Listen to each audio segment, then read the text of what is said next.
Hi, and welcome back to Reddit Whispers. My world is framed by the dimensions of a windshield. It is a panoramic, perpetually scrolling movie of a country I know with an intimacy that no one else can understand. I know its veins, its arteries, the long, lonely stretches of asphalt that are the capillaries connecting its heart to its limbs. I know the rhythm of its breathing in the pre-dawn fog of the Appalachians and the heat-shimmering sigh of the Mojave Desert at dusk. I am a long-haul truck driver. My name is Stellan, and for 12 years, my home has been a Peterbilt 389, my address a fluid, ever-changing point on a map. My life is a paradox of immense open space and profound, crushing confinement. I am the ghost in the machine of commerce, the invisible hand that moves the world's goods from a place where they are to a place where they need to be. It is a life of monastic solitude, measured in diesel fuel, logbooks, and the endless hypnotic drone of the engine. A man does not choose this life for the life itself. He chooses it for what it buys.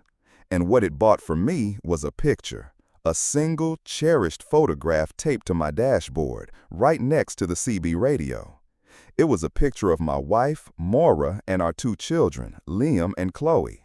Maura, with her wild auburn hair and a smile that could make a truck stop diner feel like a five-star restaurant.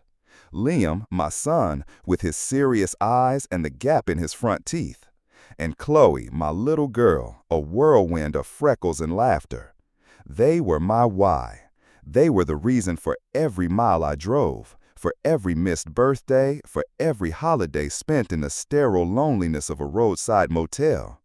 I was not just hauling freight, I was hauling a future. Every paycheck, every long-haul bonus was a brick in the foundation of the life I was building for him, a life I was largely absent from. It was a cruel irony, but one I had accepted. I was a provider. It was the most fundamental, most primal definition of my role as a husband and a father. My love was not measured in my presence, but in the stability my absence provided. A good school for the kids, a safe, comfortable house in a quiet suburban neighborhood, the freedom for Maura to be a full-time mother, to not have to worry about bills or deadlines. My sacrifice was the currency of their happiness. Our relationship was a constellation of phone calls and video chats, bright points of connection in a vast, dark expanse of distance. I would call from a rest stop in Wyoming, the wind howling outside my cab, and Maura would describe Chloe's latest drawing. I would watch Liam's school play on a tiny pixelated screen in a parking lot in Texas. I lived for these moments. They were the fuel that kept me going, the reminders that the endless lonely road eventually led somewhere. It led home. Home was a concept that had become almost mythical to me, a destination I visited for a few precious, fleeting days every few months. Those days were a frantic, joyful attempt to compress a season's worth of life into a weekend. We would have barbecues, I would fix the leaky faucet, I would push Chloe on the swing set I had assembled on my last visit. I would try to be the husband and father from the photograph. But I always felt like a visitor, a guest star in the ongoing series of my own family's life. The house hummed with a rhythm that was not my own. The inside jokes, the new neighborhood friends, the subtle shifts in the family dynamic. I was always a few steps behind, trying to catch up. But Maura, my beautiful, patient Maura, was always my translator. She would bridge the gap, fill me in on the nuances, and for a little while I would feel like I belonged. And then the road would call again, and I would leave, my heart a heavy, leaden thing. The image of them waving in the driveway, my final, sustaining vision for the next 10,000 miles. This last haul had been a brutal one. 6 weeks straight, from the port of Long Beach to the shipyards of Maine and back again. A marathon of asphalt and deadlines. But it was a good run, a profitable one. I had hit every deadline, earned every bonus. As I was unloading the final container in Los Angeles, a day and a half ahead of schedule, a thought, a beautiful, brilliant, and ultimately fatal thought took root in my mind. Our anniversary was in 2 days, the 15th.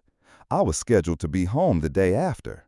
But if I pushed it, if I drove straight through, if I bent the rules of my logbook just a little, I could make it. I could be there. I could surprise her. The idea took hold of me with a physical force. The thought of walking through that door a day early, of seeing the look of pure, unadulterated shock and joy on her face was a more powerful stimulant than any amount of coffee. It was a grand, romantic gesture, the kind of thing the man in the truck rarely gets to do. It was a chance to be the hero from a movie, not just a tired guy from the photograph. I called my dispatcher and told him a lie about a family emergency, a story he had heard 100 times from 100 different drivers and didn't really care to question. I cleaned out the cab, I got a haircut and a shave at a truck stop in Arizona that felt like a palace. I bought her a gift, a delicate silver necklace I knew she would love, a thing of fragile beauty that was the complete opposite of my rough, calloused world. And in a small, dusty town in New Mexico, I found a roadside flower stand run by an old Navajo woman, and I bought the most beautiful, most vibrant bouquet of wildflowers I had ever seen. The drive home was different. I was not just a trucker hauling freight. I was a man on a mission. Every mile that disappeared under my wheels was a mile closer to her. I drove through the night, the darkness of the desert giving way to the hazy, gray dawn of the plains.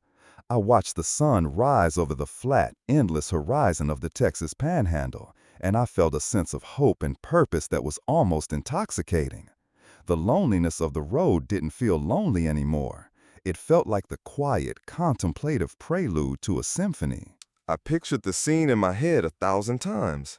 I would park the rig at the depot on the edge of town. I would take a cab home. I would walk up the driveway, the flowers in one hand, the gift in the other. I would use my key, the key that felt foreign in my pocket from disuse. I would open the door, and she would be there, in the kitchen, probably humming to herself, and she would turn, and her eyes would widen, and that beautiful smile would spread across her face. And for one perfect moment, the distance of all those miles would collapse into nothing. The final hours of the drive were a blur of adrenaline and anticipation. I parked the truck, I took the cab. The familiar suburban streets of my hometown looked like a paradise. The neatly trimmed lawns, the kids riding their bikes. It was the world I worked to support, the world I was finally, for a moment, rejoining. The cab pulled up to my house. It looked perfect. The lawn was mowed. The rose bushes Maura was so proud of were in full bloom. It was the physical embodiment of the picture on my dashboard. I paid the driver, my hands trembling slightly with excitement. I walked up the driveway. The flowers felt cool against my hand. The small velvet box containing the necklace, a heavy, significant weight in my pocket. I reached the front door. I could hear sounds from inside. Laughter. It was my children's laughter, high-pitched and joyful. And I heard Maura's laughter, a rich, warm sound that was the music of my life. And then I heard another sound, a man's laughter, a deep, easy, and completely unfamiliar sound. A cold, sharp object seemed to press against my heart. It was probably a neighbor, I told myself, or a father of one of the kids' friends. It was nothing. But I didn't use my key. The man of grand romantic gestures, the hero from the movie, suddenly hesitated. A deep, primal instinct, the one that tells you when the weather is about to turn, when the road ahead is slick with black ice, took over. I didn't go to the front door. I walked around the side of the house, my footsteps silent on the soft grass. I moved towards the large bay window of the living room, the window that looked out onto the backyard. I stayed in the shadow of the large oak tree at the edge of the property, my body shielded from view, and I looked inside. The scene before me was one of perfect domestic bliss. It was a scene from a television commercial for a life insurance company. My children, Liam and Chloe, were on the floor playing a board game. Maura was on the sofa, a glass of wine in her hand, a look of relaxed, easy contentment on her face. And sitting next to her, in my armchair, In the chair I had spent an entire weekend assembling after my last trip home was a man. He was not a neighbor. He was not a stranger. He was a man who was deeply, comfortably, and completely at home. He had his shoes off. He was wearing a soft, faded t-shirt and jeans. He leaned over and ruffled Liam's hair, and my son, my serious, quiet son, looked up at him and beamed with an unreserved, genuine affection that he usually reserved for me. The man said something, and Maura laughed, that beautiful, musical laugh, and she reached out and put her hand on his arm, a gesture of casual, unconscious intimacy that was more devastating than 1,000 passionate kisses. This was not a first date. This was not a new, tentative acquaintance. This was a routine. This was their life.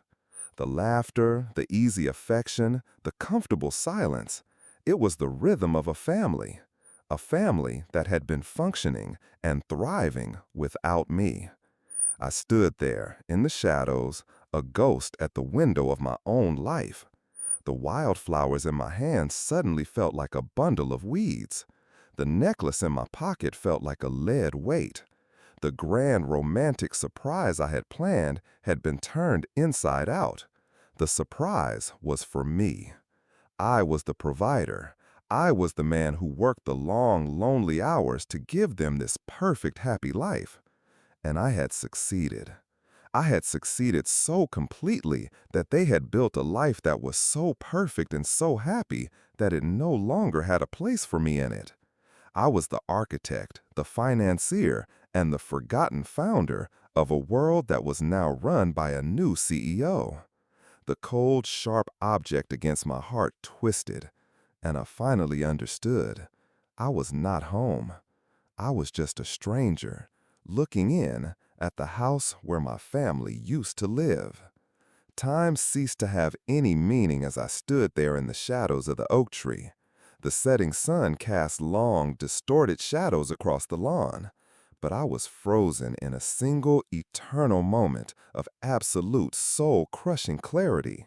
My mind, the pragmatic trucker's mind that was used to dealing with blown tires and engine failures, was struggling to process a system failure of a magnitude it had never encountered.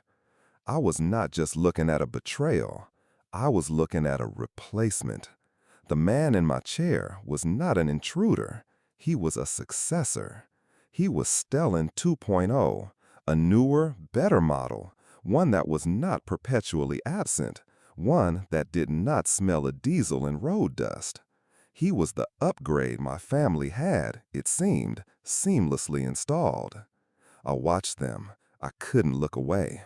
It was a form of self-torture, a desperate forensic examination of my own obsolescence. I watched as the man, whose name I did not know and did not want to know, helped Chloe with a piece of her puzzle. He didn't just point to the piece. He knelt down beside her, his head close to hers, and he spoke to her in a low, patient voice. And Chloe, my shy, quiet Chloe, leaned against him with a comfortable, easy trust. I watched as Liam, my son, lost a turn in the board game and threw a piece in frustration. Maura started to scold him, but the man held up a hand, a gesture of calm authority. He spoke to Liam, not with anger, but with a quiet, man-to-man seriousness. Liam listened. He nodded. He picked up the piece and put it back on the board. He had done in 10 seconds what would have taken me an hour of frustrated long-distance phone parenting to achieve. I saw, in that single, small interaction, a truth that was more painful than any infidelity. This man was not just sleeping with my wife. He was raising my children.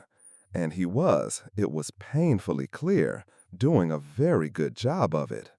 My role as provider, the identity I had clung to for 12 years, suddenly felt like a hollow, pathetic sham. I had been sending money home to a foreign country, funding a life I had no part in, supporting a family that was no longer mine.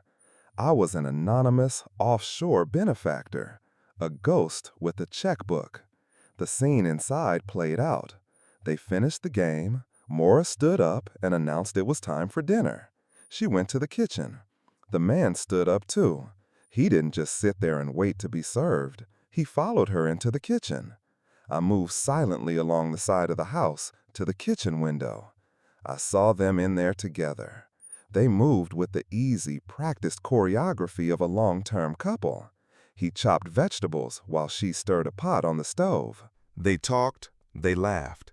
He reached out and tucked a stray strand of her auburn hair behind her ear, and she leaned into his touch for a fraction of a second, a small, unconscious gesture that was a universe of intimacy. And in that moment, I knew with a certainty that went beyond jealousy, beyond anger, that I had lost her. I had not just lost her body to another man. I had lost her heart, her partnership, her everyday, boring, beautiful life.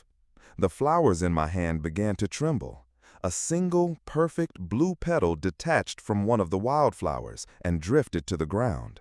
It was the only movement I was capable of.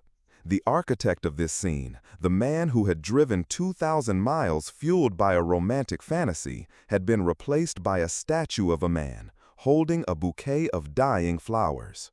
I had to leave. The urge to smash the window, to roar, to confront them was a physical, violent thing. But what would it achieve? I would be the intruder. I would be the monster, the terrifying, angry stranger who had come to destroy their perfect, happy home.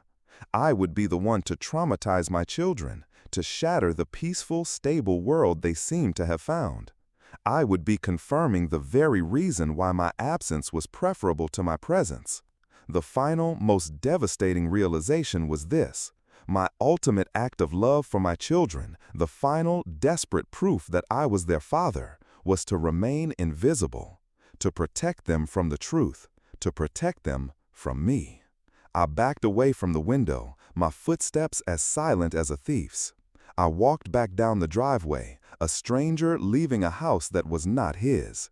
The bouquet of wildflowers, my grand romantic gesture, I left on the curb, next to the recycling bin. It was a splash of vibrant, pointless color in the gathering dusk. I got to the end of the street and I called for another cab.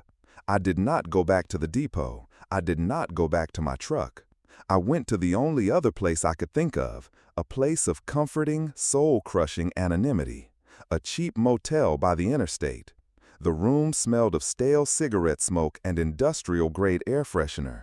It was a smell I knew well. It was the smell of my life. I sat on the edge of the stiff polyester bedspread and I stared at the blank, flickering television screen. The necklace was still in my pocket. I took the small velvet box out and opened it. The silver chain glittered under the harsh fluorescent light. It was a beautiful, delicate thing, a thing for a life I did not have, for a woman who no longer existed. For the first time in as long as I could remember, I cried. It was not a loud, cathartic sobbing. It was a silent, ragged, internal collapse. The tears just streamed down my face, hot and useless.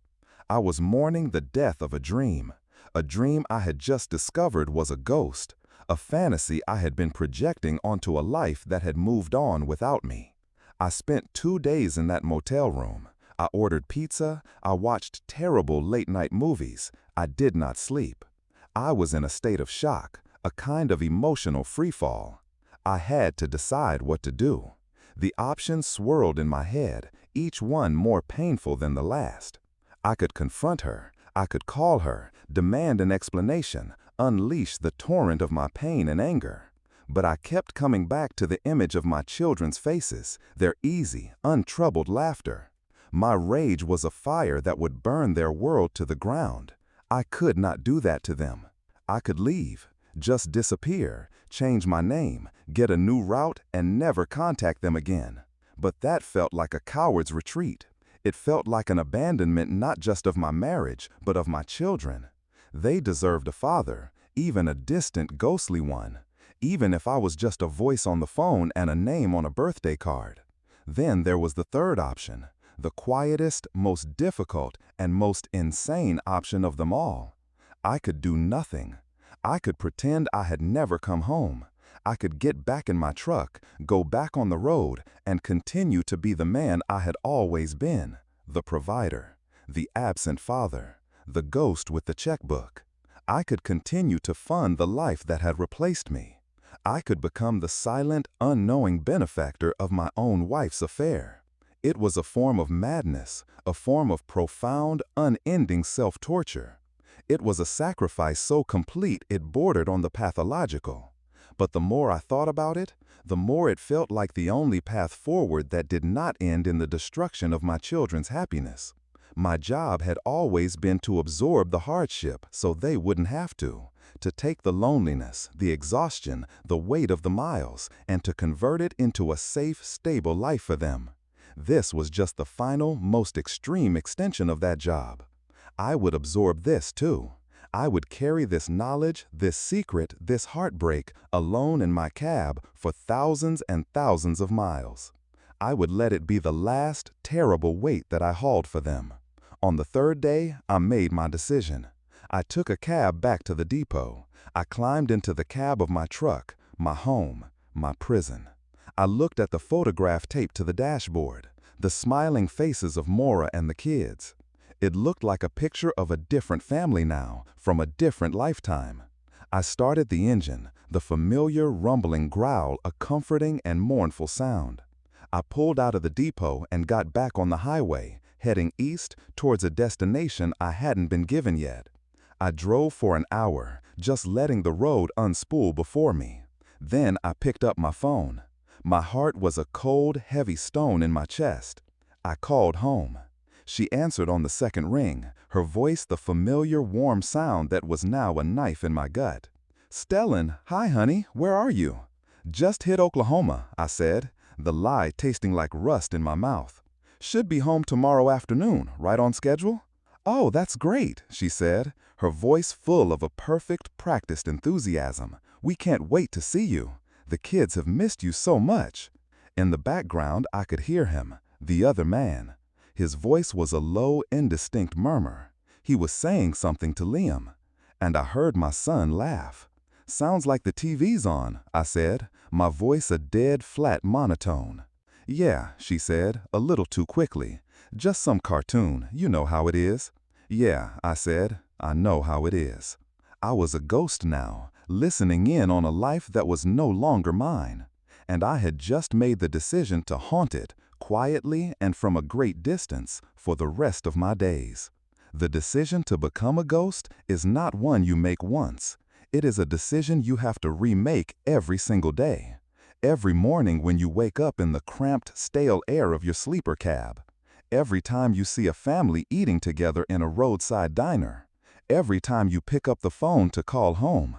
You have to choose again and again to swallow the truth, to perform the role, to be the man they think you are. My life became a performance. I was an actor in a one-man play, and my stage was the interstate highway system.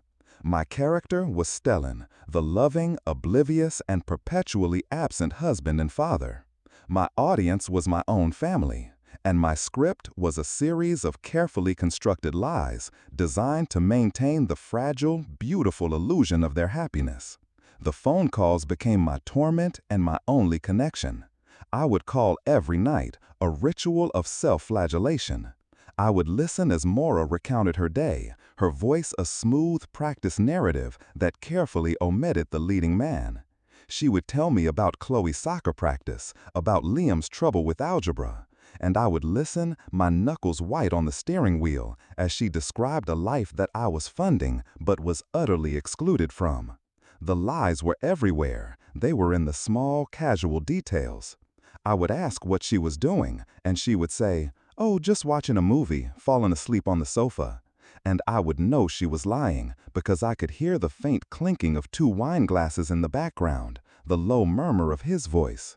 I would ask what was for dinner, and she would describe the meal she had cooked for him, for my children, for their family. I became a connoisseur of her deceit, a scholar of her omissions. I could tell by the slight hesitation in her voice, by the pitch that was a fraction too high when she was fabricating a detail on the fly. I never called her on it. I would just listen, my silence a passive, complicit agreement to her fiction. I was her co-conspirator in my own erasure. The most difficult part was talking to the kids. They were growing up so fast, their lives a series of milestones I was experiencing through a tiny, distorted speaker. Liam's voice started to crack and deepen. Chloe lost her 2 front teeth. They would tell me about their days, about their friends, about school. And sometimes they would mention him. They never used his name. He was always just Mom's friend, Dave. Dave. So the ghost had a name, a bland, generic, perfectly unremarkable name. "Dave helped me with my science project, Dad," Liam would say. "He knows a lot about volcanoes." "Dave pushed me on the swings today," Chloe would tell me. "He pushed me so high I could almost touch the clouds." Each mention of his name was a fresh, sharp twist of the knife. He was doing the things I was supposed to be doing. He was building the volcano for the science fair. He was pushing my daughter on the swing set. He was living the life I was only seeing in photographs. He was the present, active father, while I was the disembodied, distant voice on the phone. I had to fight the urge, every single time, to scream into the phone, "He is not your father. I am your father." But I would swallow the words. I would force a cheerful, interested tone. "That's great, son," I would say. "You be sure to thank Dave for me." I was teaching my own children to accept my replacement. My sacrifice was becoming more profound, more twisted than I had ever imagined. I was not just protecting their happiness. I was actively facilitating the lie that was its foundation. My only solace was the road. The sheer, grinding, physical reality of the job was a kind of anesthetic. I drove with a relentless, almost manic focus.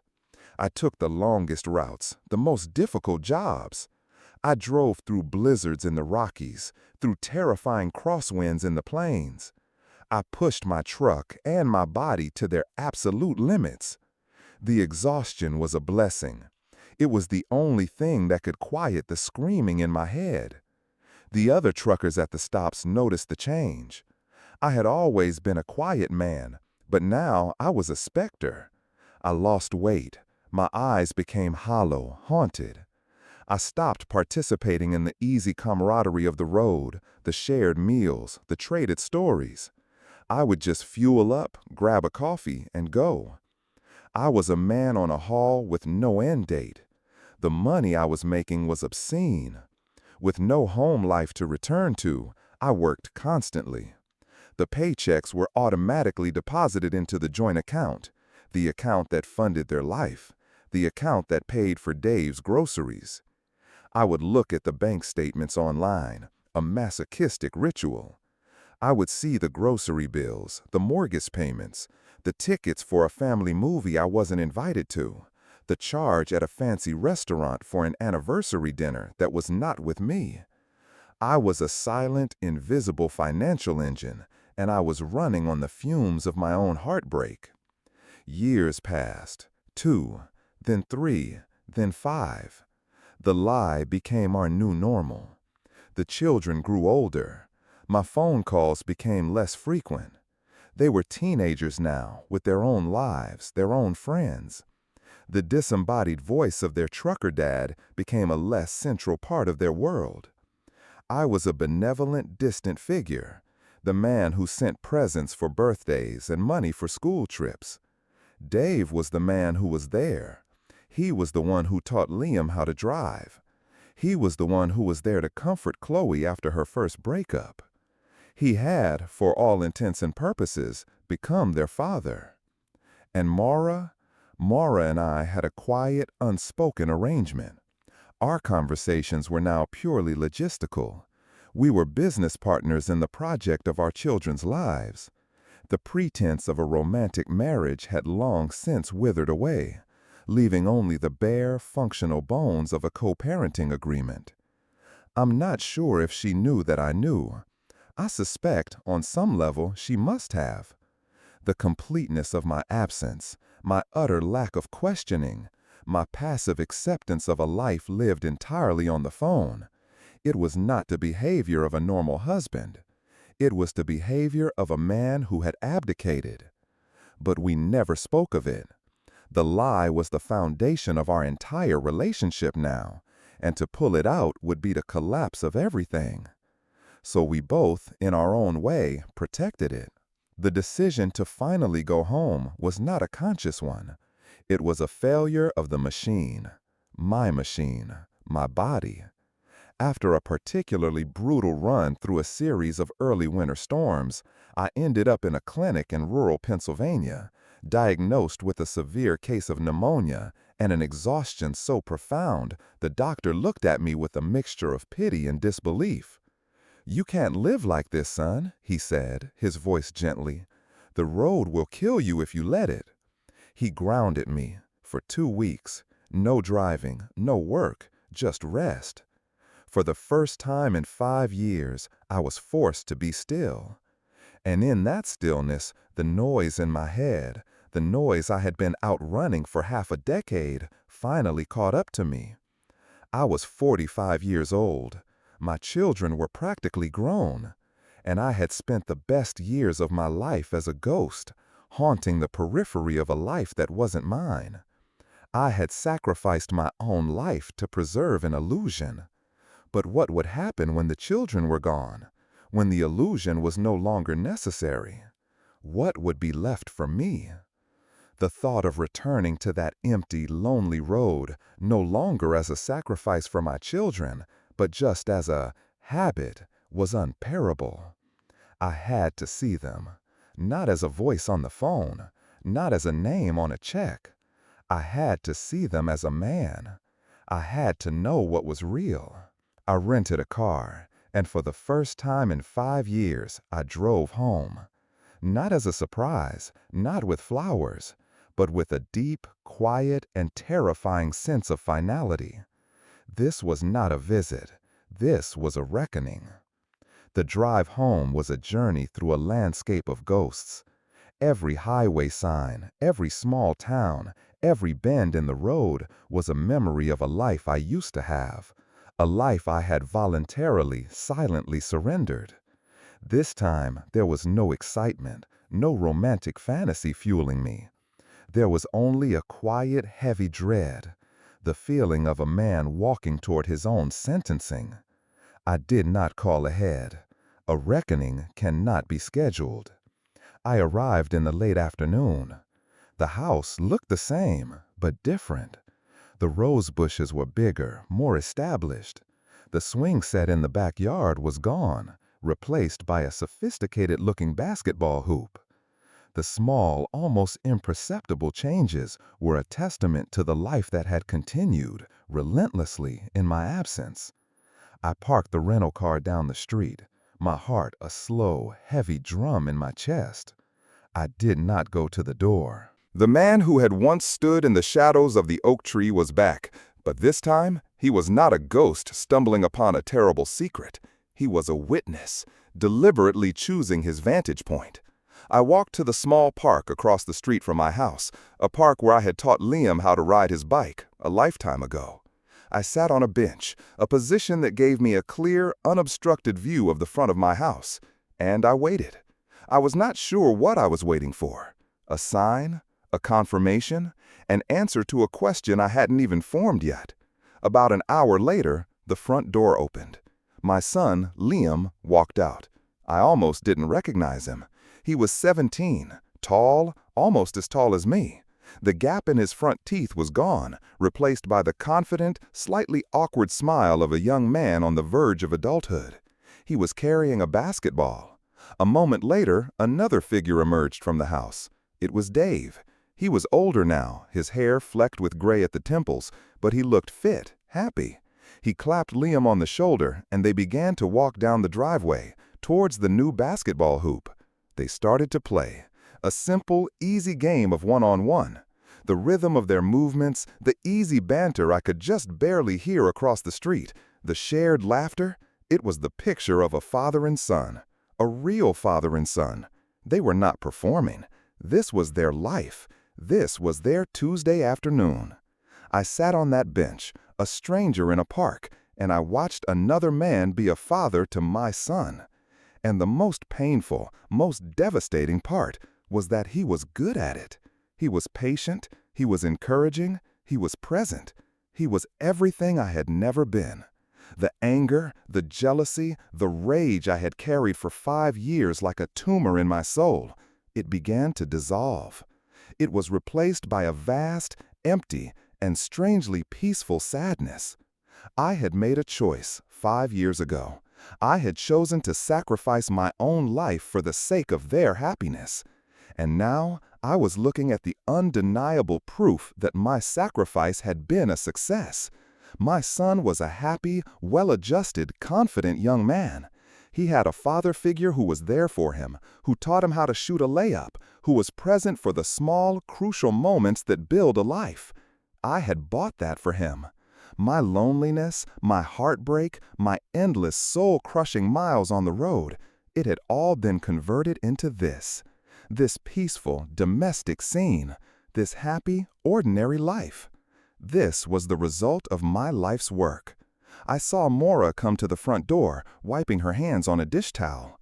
She watched them for a moment, a genuine, untroubled smile on her face.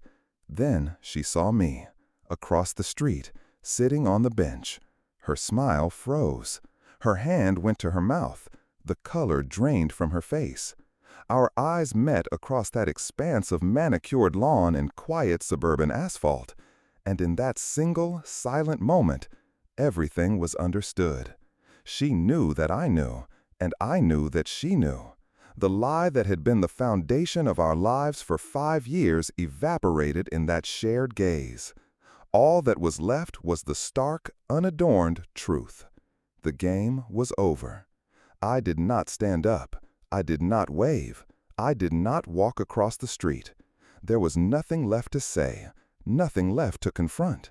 The verdict had already been delivered years ago. I simply gave a small, almost imperceptible nod. It was not a nod of forgiveness. It was not of anger. It was a nod of acknowledgement, of acceptance. I was acknowledging her choice. I was acknowledging mine. And then I stood up, and I turned, and I walked away. I did not look back. I got in my rental car. I drove to the airport.